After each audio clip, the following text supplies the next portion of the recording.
इन सभी को। आज पढ़ने वाले हैं गुलाम वंश। गुलाम वंश जो है दिल्ली सल्तनत का महत्वपूर्ण वंश है। ये 1206 से लेकर 1290 ईस्वी तक दिल्ली पर शासन करने वाले 3 अलग अलग वंशों के थे। कुतुबुद्दीन ऐबक जो था वो कुतुबी और इल्तुतमिश शमसी। जो कुतुबुद्दीन थे वो कुतुबी वंश थे और इल्तुतमिश जो शमसी वंश से थे। उसके बाद जो है बलबन ने बलबनी वंश, 3 वंश थे। बलबनी जो है बलबनी वंश थे की स्थापना की थी। उसके बाद आरब में कुतुबी वंश जो है को दास या गुलाम वंश कहा जाता है। कुतुबी वंश को दास या गुलाम वंश कहा जाता है। ठीक, गुलाम वंश कहा जाता है। उसके बाद क्योंकि इस वंश का शासक कुतुबुद्दीन ऐबक था जो मोहम्मद गोरी का गुलाम था।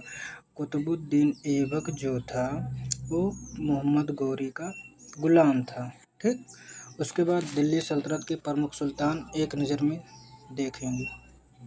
जैसे हो गया पहला कुतुबुद्दीन ऐबक जो था उसका शासनकाल कब से कब तक था? 1206 से 1210 तक। ये कौन था राजवंश था? गुलाम वंश था। ठीक, उसके बाद इल्तुतमिश जो हो गया 1210 से 1236 ईस्वी तक।